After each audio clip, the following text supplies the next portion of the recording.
What if I told you that the greatest debate in sports history, a debate that has started arguments at dinner tables, broken friendships, and crashed comment sections for over a decade, is about to be settled forever?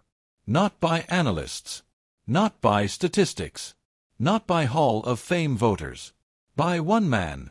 One your eyes and say, "Here we go again, I want you to stay with me." Because this isn't just another hot take video. This isn't just some guy yelling into a camera about football stats. This is a story. A real one. The kind that only happens once in a generation. Maybe once in a town in Texas, with a little boy watching his father throw a baseball, dreaming of something bigger than anyone around him could even imagine. Let's go back to the beginning. Because to the doubts, the noise, and then, only then, can you truly appreciate what one more ring would mean. Not just for him. For the entire history of football. Let's talk about it. All right. Texas, 1995. Tyler, Texas, to be specific. A city of about 100,000 people, sitting in the middle of East Texas, surrounded by pine trees and wide open sky. It's the kind of place where Friday night football isn't just entertainment, it's religion. His father, Pat Mahomes Sr., was a Major League Baseball pitcher. A real one. He played for 11 seasons in the big leagues, throwing for teams like the Minnesota Twins, the Boston Red Sox, the New York Mets, the Chicago Cubs, the Texas Rangers, and the Pittsburgh Pirates. Think about what that means for a second. Young Patrick didn't just grow up watching sports on TV. He grew up inside sports. He grew up in locker rooms, on dugout benches, in the tunnels of major league ballparks. He watched his father compete at the highest level of professional athletics before he was old enough to ride a bike without training wheels. And here's the thing about growing up around elite athletes. You learn things that you can never learn in a classroom. You learn how they think, how they prepare, how they handle pressure, how they lose, how they come back. Patrick Mahomes was absorbing all of that before he even knew he was doing it. But it wasn't a perfect childhood. Pat Sr. had his struggles. There were reports of difficulties off the field, personal battles, the kind of things that complicate a family story. Patrick and his mother, Randy Martin, were the constants. She was the anchor. The one who made sure that whatever was happening around them, Patrick stayed focused, stayed humble, stayed hungry. And he was athletic from day one. Ridiculously athletic. The kind of kid who was just better than everyone else at everything, and who somehow never made it feel like a big deal. He played football. He played baseball. He played basketball. He was good at all three. Genuinely good. Not pretty good for a kid, good. Like, legitimately talented in multiple sports. But football was different. Football was where something clicked on a different level. Even as a teenager, there was something about the way Patrick Mahomes saw a football field that was unusual. Most young quarterbacks look at the field and see what's in front of them. They see the immediate picture, the defenders rushing, the receivers running their routes, the open lane or the closed window. Patrick looked at the field and saw the future. He saw what was about to happen 2 seconds before it happened. He felt the defense moving before it moved. He trusted his arm to make throws that other quarterbacks didn't even attempt. That improvisational style, the sidearm throws, the no-look passes, the throws while running away from pressure, the shots from impossible angles, that wasn't just natural talent. It was a language he developed early. A way of playing that was entirely his own. And people noticed. When Patrick was a senior at White House High School in Texas, college scouts were watching. Multiple major college programs wanted him. But he had a choice to make, the same choice his father faced. Baseball or football. The Kansas City Royals actually drafted him in the 2014 MLB draft. Think about that. He was so good at baseball that a professional team used a draft pick on him before he even played a single college game. But he chose Texas Tech. He chose football. And that decision, that one choice, it changed the sport forever. Texas Tech University. Lubbock, Texas. If you know anything about Texas Tech football, you know one thing immediately. They throw the ball. A lot. They run what's called an air raid offense, a system built around spreading the field with receivers and attacking every single level of the defense through the air. It's the kind of system that's perfect for a quarterback who can make every throw, who loves to improvise, who sees the whole field. It was made for Patrick Mahomes. His freshman year, he mostly watched and learned. But by his sophomore year, the floodgates opened. In 2015, Mahomes threw for 4,653 yards and 36 touchdowns. Those are incredible numbers for any quarterback. For a sophomore, nearly unheard of. Then came 2016, his junior year. And if you're a football fan and you didn't watch Patrick Mahomes play for Texas Tech in 2016, let me tell you what you missed. You missed a kid throwing for 5,052 yards. 5,000 yards. In one season. With 41 touchdowns. You missed an October afternoon in Lubbock where he went up against Oklahoma, one of the most talented teams in the country, and threw for 734 yards in a single game. 734 yards passing. In one game. That's not a typo. That game alone would have made him famous. But it wasn't a fluke. Game after game, week after week, Patrick was doing things on a football field that made coaches and scouts lean forward in their chairs and say, "Wait, how did he just do that?" The NFL was watching. And here's where the story gets interesting. Because not everyone was convinced. See, there's a thing in the NFL scouting world called system quarterbacks. The idea is that some guys put up huge numbers in college because of the offense they play in, not because of their own individual talent. The air raid system at Texas Tech was a quarterback-friendly system. Maybe, some scouts wondered, Mahomes' numbers were inflated by the scheme. There were also questions about his footwork, his mechanics, his tendency to make off-platform throws, those wild, improvised passes from weird angles that looked amazing but made traditional coaches nervous. The NFL, for a long time, valued quarterbacks who were clean, precise, by the book. And Mahomes was anything but by the book. The 2017 NFL Draft came around, and there was a lot of conversation about where Mahomes would go. Would he be a top 5 pick? Top 10? He went 10th overall. To the Kansas City Chiefs. And on the day he was drafted, the Chiefs' general manager, Brett Veach, and head coach, Andy Reid, sat together and smiled the quiet smile of men who believed they had just found something rare. Something generational. They had no idea how right they were. Now, before we go further with Mahomes, I need to set up the other side of this story. Because this debate, the GOAT debate, doesn't exist in a vacuum. It exists because of one specific person. One quarterback. One dynasty that defined an entire era of football and set the standard that everyone else has been measured against ever since. Tom Brady. Let's talk about Tom Brady. Because to understand what Mahomes is chasing, you have to understand exactly what Brady built. And it is, even if you don't like the man, even if you rooted against him your entire life, one of the most extraordinary achievements in the history of professional sports. Tom Brady grew up in San Mateo, California, the youngest of 4 kids. He was a shy, quiet kid who idolized Joe Montana, the legendary San Francisco 49ers quarterback who won 4 Super Bowls in the 1980s. Montana was Brady's hero, his blueprint, his North Star. Brady played at Michigan in college and was famously competing for the starting job well into his career there. He was so far from the spotlight that he nearly transferred. He had to fight every single week just to stay on the field. Then came the 2000 NFL Draft. 6 rounds. 198 other players were selected before Tom Brady. He sat there, alone, watching his name not get called. Round after round. Team after team passing on him. When the New England Patriots finally selected him in the 6th round, with the 199th pick overall, nobody outside of Foxborough, Massachusetts paid much attention. He was supposed to be a career backup. A clipboard holder. A guy who was in the right place at the right time. You know the rest. Drew Bledsoe gets hurt in 2001. Brady steps in. And he proceeds to lead the New England Patriots to 3 Super Bowl championships in 4 years. 3 rings.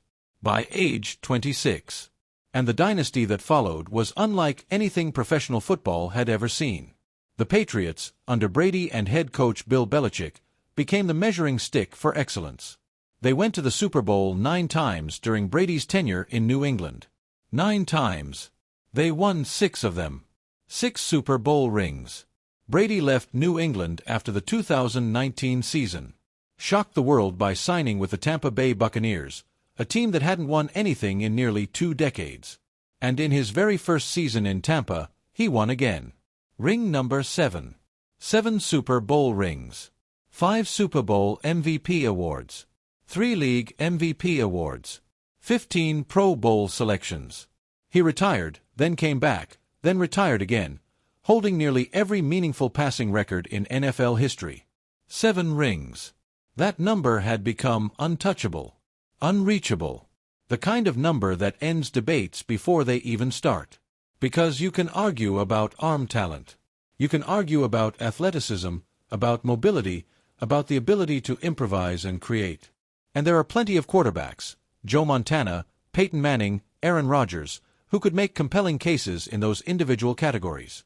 But 7 rings? Nobody comes close. Nobody has even sniffed it. Until now. Let's come back to Patrick Mahomes. His rookie year, 2017, he barely played. That was the plan. The Chiefs were going to sit him behind veteran quarterback Alex Smith and let him learn the offense, learn the system, learn how to operate at the professional level. Smart teams do that with young quarterbacks. They don't throw them into the fire immediately. They let them develop.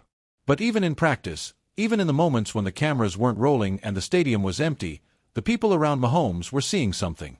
Andy Reid, a man who had coached quarterbacks for 30 years, a man who has one of the greatest offensive football minds in history, was watching practice and saying things to his staff that coaches don't usually say about rookies. Things like, "This kid is different." The 2018 season. Year 1 as the starter. Patrick Mahomes is 22 years old. He's starting for the first time.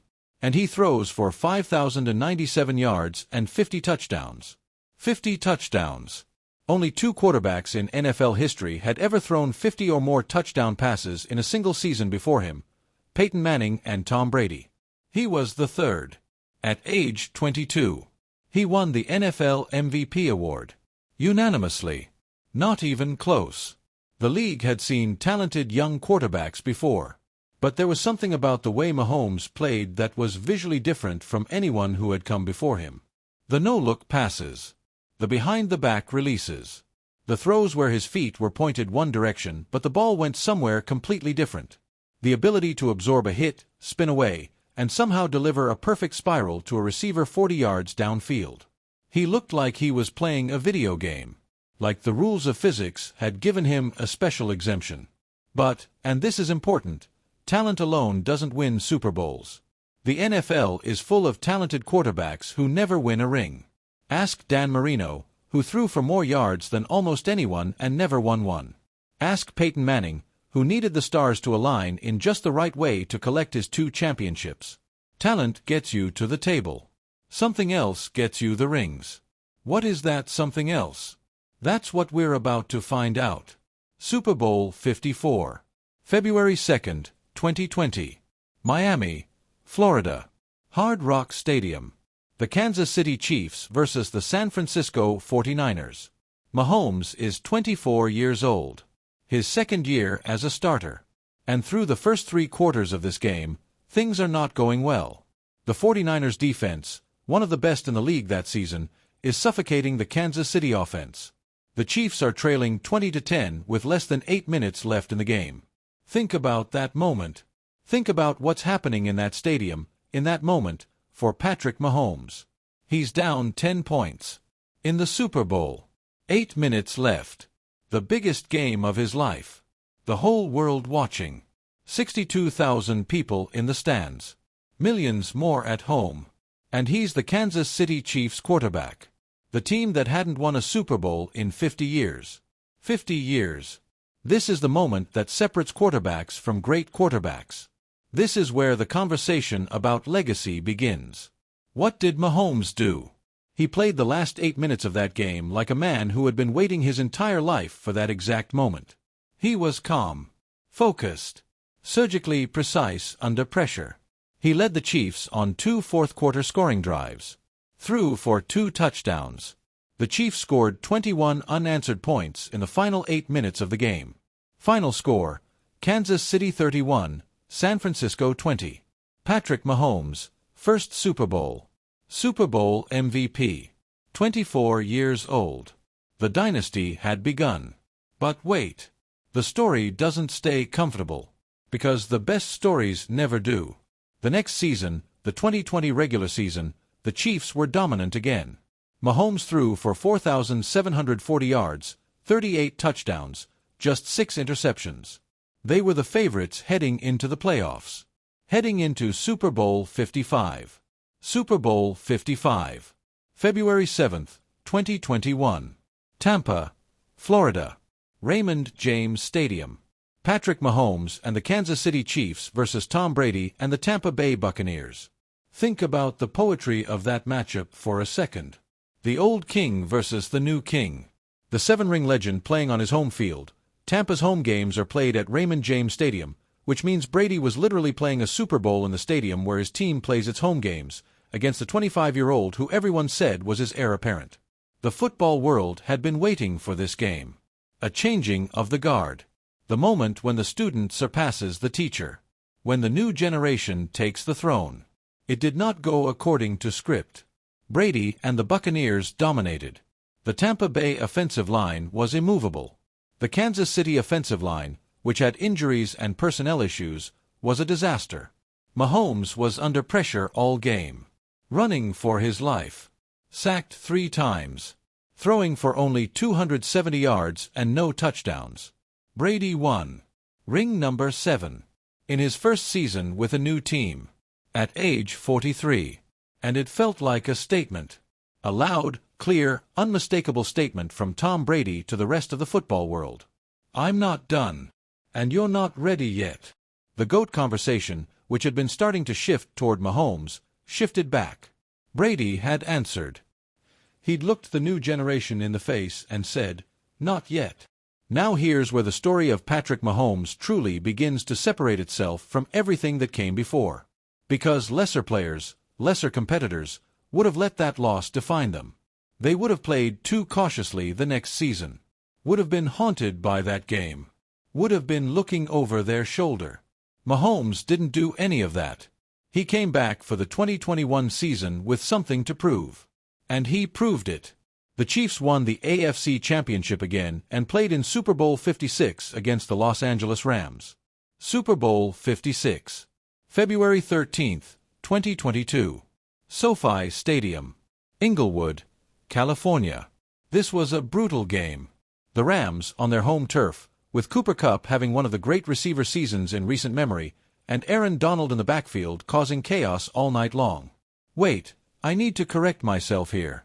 Let me get this right for you. The Chiefs didn't make it to Super Bowl 56. They lost the AFC Championship game to the Cincinnati Bengals in January 2022 after blowing a lead late in the game. It was a crushing loss. Another setback. Another moment that might have broken a lesser player. But Mahomes came back again. 2022 season. And this time, nothing was going to stop him. Super Bowl 57. February 12, 2023. State Farm Stadium. Glendale, Arizona. Kansas City Chiefs versus the Philadelphia Eagles. The Eagles were a terrific team. Jalen Hurts was magnificent. The Eagles' defense was physical and aggressive. And through most of the first half, it looked like it might be a long night for the Chiefs. Then Mahomes hurt his ankle. He was visibly limping. Clearly in pain. And everyone in the stadium, everyone watching at home, held their breath. Here it was. The test. Could he play through it? Could he be great while hurt? He could. He was. Mahomes threw for 182 yards and 3 touchdowns. He scrambled on a hurt ankle to extend plays, buy time, and find open receivers. He was so precise and so smart in the second half that the Eagles couldn't stop him. The Chiefs won 38-35. Super Bowl MVP. Again. Ring number 3. And at this point, the conversation in the football world started changing in a serious way. 3 Super Bowl wins. 3 Super Bowl MVPs. All before turning 28 years old. The pace was different. Brady's pace was amazing, 3 rings by 26, But Brady had a Hall of Fame coach in Bill Belichick running the greatest football program of the modern era. Brady's rings, as brilliant as they were, came with the most perfect system around him. Mahomes won his rings with Andy Reid, a magnificent coach, make no mistake, but in a different way. Mahomes won his rings by being the engine, the star, the reason the machine ran. When the Chiefs were in trouble, there was no mystery about who was going to get them out. It was him. It was always him. And then, and this is where things get absolutely wild, came 2023. Super Bowl 58. February 11th, 2024. Allegiant Stadium. Las Vegas, Nevada. Kansas City Chiefs versus the San Francisco 49ers. A rematch of Super Bowl 54 from 4 years earlier. And oh my goodness, did this game deliver. It was tied at the end of regulation. The first overtime Super Bowl since the rules changed to allow both teams to possess the ball. Mahomes, again, in the biggest moment, with everything on the line. The Chiefs won 25-22 in overtime. Ring number 4. For Mahomes. At age 28. 4 Super Bowl rings. At 28 years old. And here's where you need to stop for a moment and really let the mathematics sink in. Tom Brady won his first 4 Super Bowls by age 30. He finished his career with 7. Mahomes had 4 by age 28. 2 years younger at the same milestone. The conversation wasn't just shifting anymore. It was exploding. Sports networks were devoting entire weeks to the debate. Former players were taking sides. Analytics experts were building models. Fans were having dinner table arguments that turned into shouting matches. And Tom Brady, sitting at home, retired, watching, was asked about Mahomes in interview after interview. And what did he say? He said Mahomes was special. He said he was the best player in the game. He said he was going to break records. He stopped just short of the one thing everyone wanted him to say.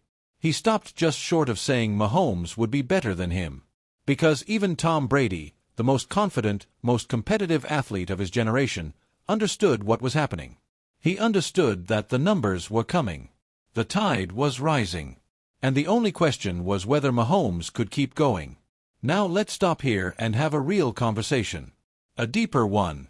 Because the GOAT debate is never really just about rings. If it were only about rings, the answer would have always been Brady and we'd never have to discuss it. 7 rings. Case closed. Conversation over. But sports greatness is more complicated than that. And the reason the debate exists, the reason it has always existed, is because greatness can't be reduced to a single number. So let's talk about what actually goes into the GOAT conversation. Let's break it down. First, individual brilliance. The ability to do things other players simply cannot do. Tom Brady's brilliance was largely cerebral.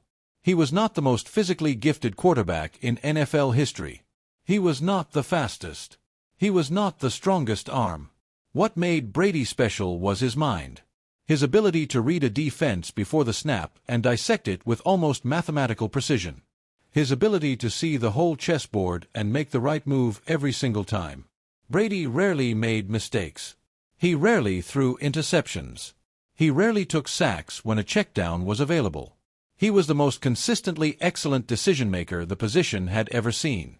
Patrick Mahomes has a different kind of brilliance. He is, without question, the most physically talented quarterback the sport has ever produced. His arm talent, the things he can do with a football, the angles he can throw from, the distance and accuracy he can achieve while off balance, is in a category by itself. No other quarterback has ever made throws that Mahomes makes routinely look routine. But, and this is something that doesn't always get said enough, Mahomes is also incredibly smart. He reads defenses well. He checks out of bad plays. He manages games when managing games is what's needed. He has grown, season by season, into a quarterback who is not just thrilling to watch but devastatingly efficient. He has Brady's football intelligence wrapped in a body that Brady never had.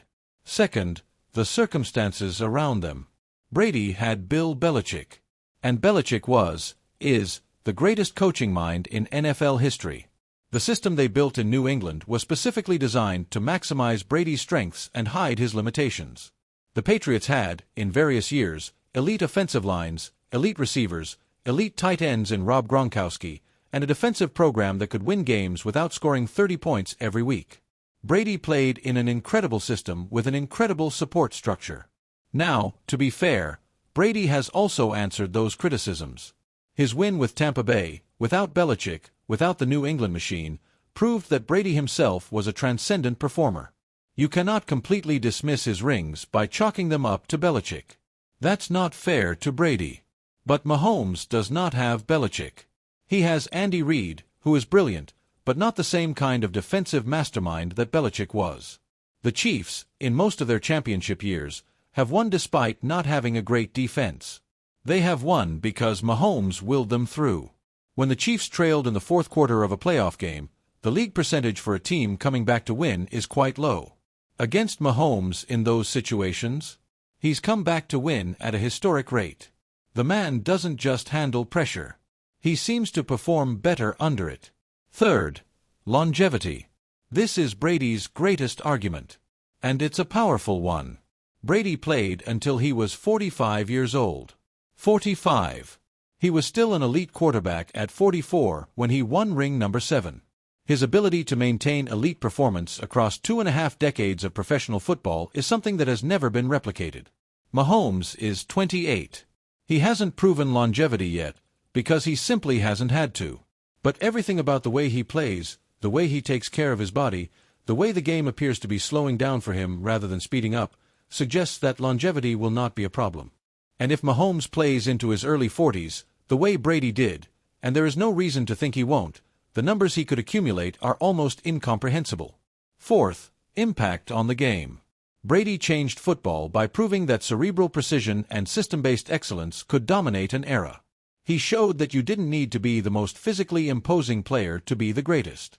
Mahomes is in the process of changing football by showing what happens when you combine Brady's intelligence and competitiveness with a physical skill set the game has never seen before. Quarterbacks who are watching Mahomes play right now, young guys in high school and college, are going to play differently because of him. They're going to attempt throws they would never have attempted before. They're going to trust their improvisational instincts because they've seen Mahomes validate them at the highest level over and over again. Brady influenced the game. Mahomes might actually evolve it. Let's talk about the critics.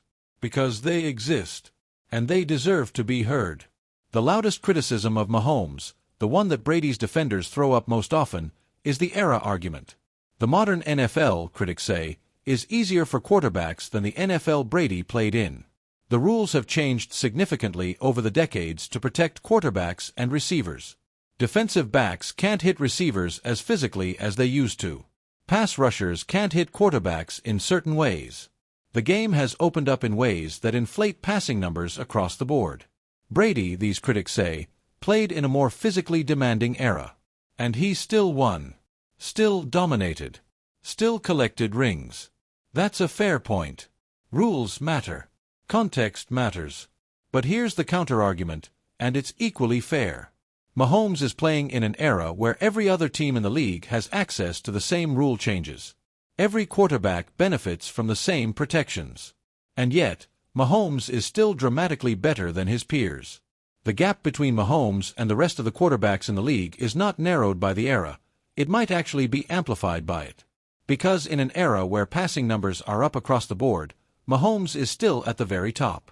In a league where multiple quarterbacks throw for 4,000 yards in a season without it being remarkable, Mahomes is still the most efficient, most dangerous, most impossible to stop. Era comparisons are always complicated. They should never be the final word. Another criticism: the Chiefs have had elite receivers to throw to.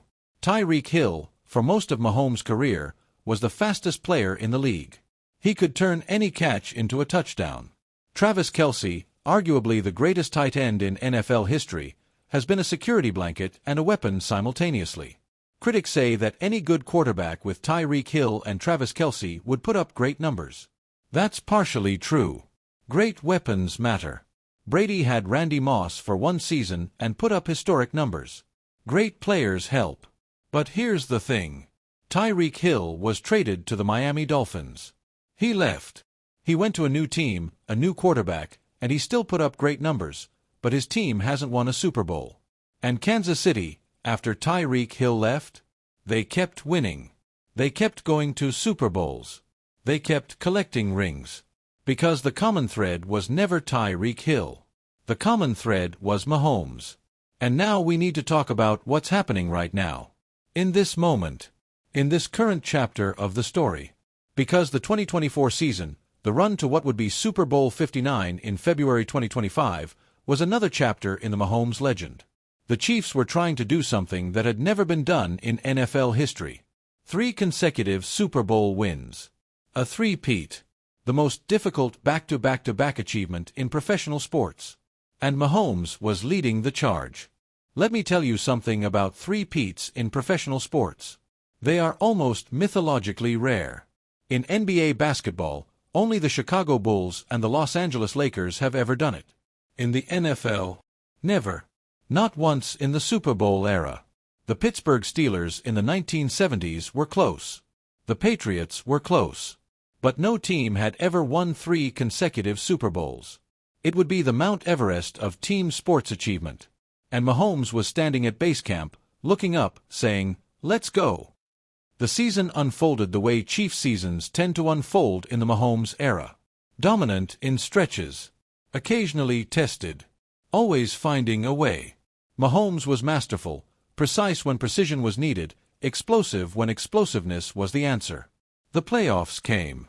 And the Chiefs navigated them. Game after game. Pressure after pressure. Mahomes doing what Mahomes does. And there they were. Super Bowl 59. In New Orleans. February 9, 2025. The Caesars Superdome. Kansas City Chiefs versus the Philadelphia Eagles. A rematch of Super Bowl 57. And this time, the Eagles wanted revenge. Now I want to be clear with you. I want to be fair. And I want to be accurate. Because accuracy is what separates a real story from a hot take. The Eagles won Super Bowl 59. 40-22. The Chiefs did not complete the three-peat. Jalen Hurts was brilliant. The Eagles' defense was physical and dominant. Kansas City's offense couldn't find its rhythm. And Mahomes, for one of the rare times in his career, was not able to lift his team over the mountain. The three-peat did not happen. And here's the thing I need you to understand about that loss. Here's what it actually means for the GOAT conversation. It doesn't end it. It doesn't even slow it down much. Because what Mahomes has done by the age of 29 is still more than anyone else has ever done at this point in a career. 4 Super Bowl rings. 3 Super Bowl MVPs. Multiple league MVPs. Consecutive Super Bowl wins. A level of sustained excellence in January and February, the months that matter, that is unprecedented for a quarterback this young. Tom Brady lost Super Bowls too. He lost to the New York Giants, twice, in some of the biggest upsets in Super Bowl history. He lost to Nick Foles and the Eagles in Super Bowl 52. Great players lose. It happens. A loss doesn't erase what came before it. What matters, what the GOAT argument really comes down to, is trajectory and ceiling. And Mahomes' trajectory is still pointing straight up. Let's do something that most sports commentators avoid doing because it makes them nervous. Let's make a projection. A real one. Based on what we know. Patrick Mahomes is, as of now, 29 years old. He has 4 Super Bowl rings and at least 5 to 7 more years of peak performance ahead of him. Maybe more. If he takes care of himself the way he appears to, if he stays healthy, there is no reason he cannot play into his early 40s, just as Brady did. Now, let's be conservative. Let's say Mahomes plays for 10 more seasons at an elite level. In those 10 seasons, how many Super Bowls might he win? Well, in his first 8 seasons as a starter, he's been to 6 Super Bowls and won 4 of them. That's a 75% Super Bowl appearance rate and a 67% win rate in Super Bowls he reaches. Even if you pull those numbers back significantly, even if you say he only goes to the Super Bowl 40% of the time and wins 2/3 of those, you're looking at 2 or 3 more rings over the next 10 years. That would give him 6 or 7 Super Bowl rings. 6 or 7. Brady's number. Brady's territory. But here's the thing the projections don't fully capture. Mahomes might not need 10 more seasons. He might do it faster than that. Because the Chiefs' organizational structure, the front office, the coaching staff, the system, is still built to win. And Mahomes is still in his prime. Still getting better. One more ring puts him at 5. And 5 rings at age 29 or 30 would be the most rings any quarterback had ever won by that age. Not tied with Brady for the best. Not close to Brady. Better. Statistically, historically, unambiguously better. 2 more rings, 6, and the debate becomes almost mathematical. 1 more miracle season and the debate might be over before Mahomes turns 35. But here's the part of the conversation that the numbers alone can't capture. Here's the part that lives in the chest rather than in the spreadsheet. What Mahomes does to a football game is different. It is visually, viscerally, emotionally different from what any other quarterback, including Brady, ever did. Brady made football look like chess. He was brilliant, but controlled. Calculated. Precise. When Brady was at his best, the game looked like it was happening in slow motion. Like he could see 10 moves ahead and was simply executing a plan. When Mahomes is at his best, the game looks like jazz. Like improvised music that somehow comes out perfect every time. Like he's making it up as he goes, and yet every note lands exactly right. He makes throws that shouldn't exist. He makes decisions that defy logic and then turn out to be genius. That's not a knock on Brady. Chess and jazz are both forms of genius. But they feel different. They create different emotional experiences for the people watching. Brady made you respect him. Mahomes makes you feel something. And I'll tell you something, that feeling, that emotional connection, that sense of watching someone do something impossible and beautiful and unprecedented, that matters in the GOAT conversation more than people like to admit. Because greatness isn't just about the trophy count. It's about what the performance means to the people who witnessed it. When people look back at this era of football, 50 years from now, they are going to remember how Patrick Mahomes made them feel. They're going to remember the throws, the comeback wins, the fourth quarter heroics, the Super Bowl runs. They're going to remember what it felt like to watch him play. And that feeling, that is something Brady could manufacture with efficiency but could never quite create the same way. Because Brady was the greatest technician the sport has ever seen. Mahomes is something else. He is an artist. Let's talk about Travis Kelce for a moment. Because no conversation about the Mahomes era is complete without him. Travis Kelce came into the league in 2013 as a third-round pick from the University of Cincinnati. A tight end who was bigger than most linebackers but ran routes like a wide receiver. Who had hands that could catch anything in any situation. Who had a personality that filled every room he walked into. The partnership between Mahomes and Kelce has been called the greatest quarterback-tight end combination in NFL history. And there is a very strong case to be made for that. The things they do together on a football field, the back shoulder throws, the improvised scramble plays that somehow end with Kelce catching a ball that nobody else on earth would have caught, go beyond chemistry, beyond coordination. It looks like 2 people who share a mind. Kelce has won 4 Super Bowls with Mahomes. He has more Super Bowl rings than almost any tight end who ever played the game. He holds virtually every meaningful record for tight ends in NFL history. And as Kelce enters the later stages of his career, the question of who Kansas City will have around Mahomes going forward becomes genuinely interesting. The Chiefs organization has shown a remarkable ability to find and develop talent. Mahomes makes everyone around him better. Receivers who looked ordinary on other teams have arrived in Kansas City and become productive because Mahomes elevates the players around him. So the loss of any individual piece, even Kelce, isn't necessarily the end of the Chiefs' run. Because the engine, the reason the whole machine works, is still there. And his name is number 15. I want to pause here and talk about something that often gets overlooked in the GOAT debate. Something that matters deeply to the people who love this game. Character. Competitive greatness isn't just about what happens on the field. It's also about who these men are when the cameras are off. About the kind of teammate they are. The kind of leader. The kind of human being. Tom Brady, over the course of his career, had a reputation for intense, demanding leadership. He held teammates to extremely high standards. He was not always the warmest presence in the locker room. He pushed people hard. And his teams won because of it. But the style was sometimes cold. Sometimes clinical. Patrick Mahomes has a different leadership style. He leads with energy, with joy, with a kind of infectious enthusiasm that makes the people around him want to run through walls for him. His teammates talk about him not in the way players talk about great quarterbacks, with admiration and a little bit of awe and distance, but with genuine affection. Like he's their guy, their friend, their quarterback. The trust his teammates have in him, the belief that when the game is on the line, he will find a way, is not just professional respect. It's something deeper.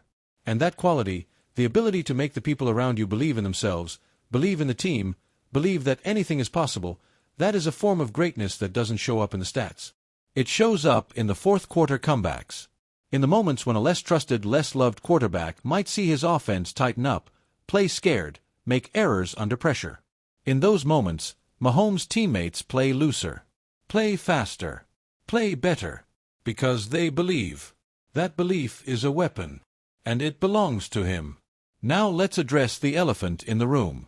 The argument that Brady's supporters make that is hardest to dismiss. 7 rings. Right now, in this moment, Brady has 7.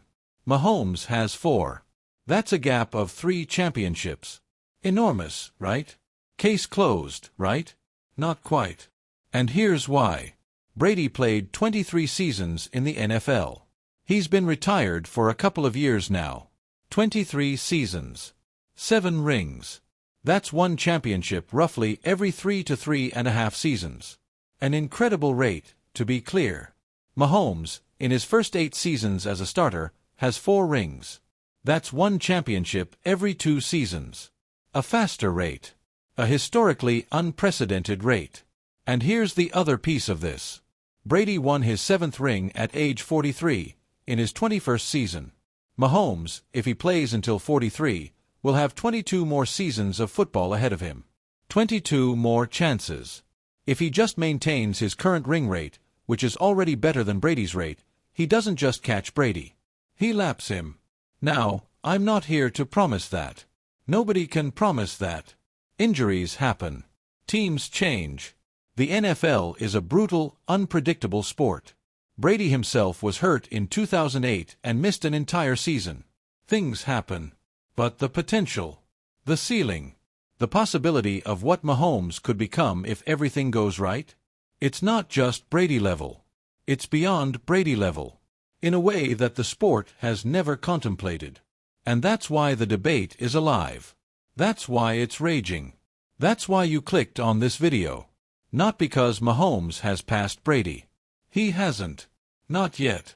But because for the first time in sports history, someone is on a path that could actually make Brady's legacy look like the beginning of the story rather than the end of it. Let's talk about what makes the NFL uniquely difficult for this kind of sustained excellence. In the NBA, a single transcendent player can dominate for a decade. LeBron James proved that. Michael Jordan proved it before him. One extraordinary player, surrounded by good teammates and a smart coach, can carry a franchise to championships year after year. Because in basketball, one player is a much higher percentage of the total team. Football is different. Football is the ultimate team sport. 11 players on each side of the ball, each with distinct responsibilities, each capable of being the reason a play succeeds or fails. One quarterback, no matter how brilliant, cannot overcome an offensive line that doesn't protect him, or receivers who don't get open, or a defense that gives up 40 points every game. Brady's sustained success in New England was partially the story of his own brilliance and partially the story of an organization that had figured out how to build a winning team at every level for 2.5 decades. When Brady left, the Patriots became ordinary. When Brady arrived in Tampa, the Buccaneers became champions. That tells you something about how much of New England's success was Brady and how much was Belichick. The answer, probably, is somewhere in the middle. They made each other. Mahomes and Andy Reid have made each other, too. Reid was a great coach before Mahomes, a Hall of Fame coach, certainly, but he had never won a Super Bowl. Mahomes gave him that. Multiple times over. The symbiosis between a great quarterback and a great coach is one of the beautiful mysteries of the sport. Brady and Belichick. Montana and Walsh. Mahomes and Reid. The greatest quarterbacks have always had great coaches to optimize them. And the greatest coaches have always had great quarterbacks to execute their vision. What happens when Mahomes eventually plays for a different coach, if that ever happens. What happens to his legacy then? We may never find out. Because the relationship between Mahomes and the Kansas City organization appears to be as stable as any in professional sports. He has a 10-year contract extension. He has deep roots in the community. He has every reason to finish his career there. And Reed, who is 66 years old, has given every indication that he plans to keep coaching as long as Mahomes is playing. Because why would you stop? Why would you walk away from the chance to coach the greatest player in the sport? Let's bring this home. Let's talk about where we are right now and what needs to happen for the debate to shift from who might be the GOAT to who is the GOAT. Right now, the honest answer is that Tom Brady is the greatest quarterback in NFL history based on what has already happened. 7 rings. 5 Super Bowl MVPs. A 23-year career of dominance. A record that stands on its own merits. Patrick Mahomes is the greatest quarterback in the NFL right now. The most talented. The most dangerous. The most capable of doing things on a football field that have never been done before. The question is when those two realities merge. When the greatest quarterback ever to play the game becomes the greatest quarterback who ever lived. The answer, I believe, is 1 ring away. One more ring, ring number 5, would put Mahomes in exclusive territory. Only Brady, Joe Montana, Terry Bradshaw, and Charles Haley have 5 or more Super Bowl rings. And Mahomes would be the youngest to reach 5, by far. 5 rings at 29 or 30 years old. That's not just a chapter in the GOAT debate. That's the beginning of the closing argument. Then 6 rings would essentially force the hand of even the most stubborn Brady defenders. Because 6 rings at age 31 or 32 would mean Mahomes has a full decade of potential football left, and has already matched Brady's most important single achievement. And 7 rings. If Mahomes wins 7 Super Bowls before he's 35 years old, the debate doesn't just end. It ends so completely and so decisively that we might not have to have it again for another generation. There's something I want you to think about as we near the end of this story. Every generation gets 1. Maybe 2 if they're lucky. Every generation of sports fans gets 1 player who transcends the game they play. Who makes you stop what you're doing and stare at the screen because you don't want to miss what happens next. Who makes the sport feel larger than itself. Who makes you believe that you're watching something you'll tell your kids and grandkids about. For one generation, it was Muhammad Ali. For another, it was Michael Jordan. For football fans who grew up in the 1980s, it was Jerry Rice and Lawrence Taylor and Joe Montana. For the generation that followed, it was Brett Favre and Emmitt Smith. Then it was Tom Brady. For 2.5 decades, Brady was the player. The standard. The reason the debate existed. Patrick Mahomes is that player now. He is the reason football feels electric in 2025. He is the reason you watch a game in January and your heart rate goes up not when his team is winning but when it's losing, because you know that's when he becomes something else entirely. He is that player. And he might be building towards something that none of us, not even the most optimistic among us, fully saw coming. There's one more thing I want to say before we close this out.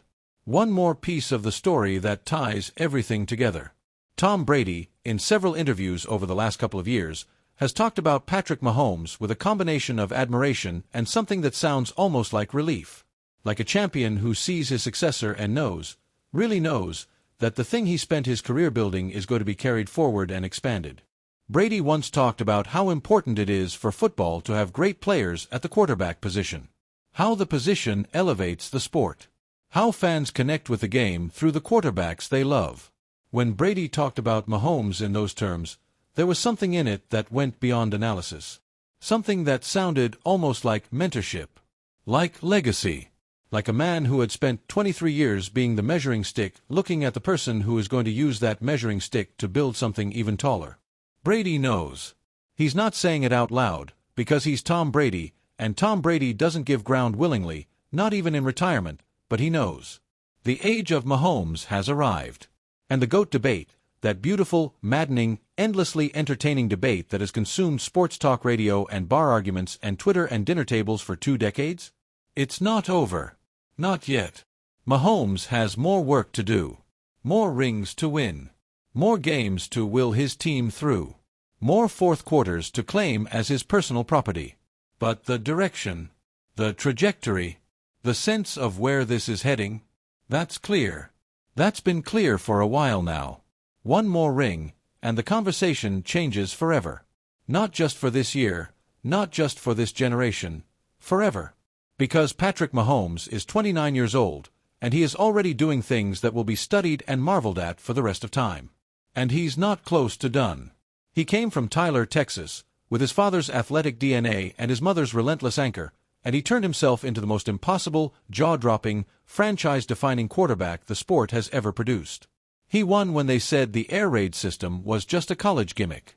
He won when he was compared to Brady and told he wasn't ready. He won on a hurt ankle. He won in overtime. He won in the last 8 minutes when the world had already started to doubt. He has answered every question with the same answer. A touchdown. A comeback. A ring. And the greatest question of all, are you better than Brady? Are you the greatest who ever lived? That question is waiting. Patient and enormous. Sitting at the finish line of a career that isn't even close to being finished. Patrick Mahomes is going to walk up to that question one day and answer it the same way he answers everything. With a throw that shouldn't be possible. A win that shouldn't be possible. A legacy that once seemed impossible. And when that day comes, when ring number 5 or 6 or 7 slides onto that finger, we will all have to look at each other and admit what we've known for a long time. The GOAT debate is over. And the answer was always going to be the kid from Texas who loved baseball and chose football and changed the world because of it. We're watching it happen right now, right in front of our eyes, in real time. Don't look away.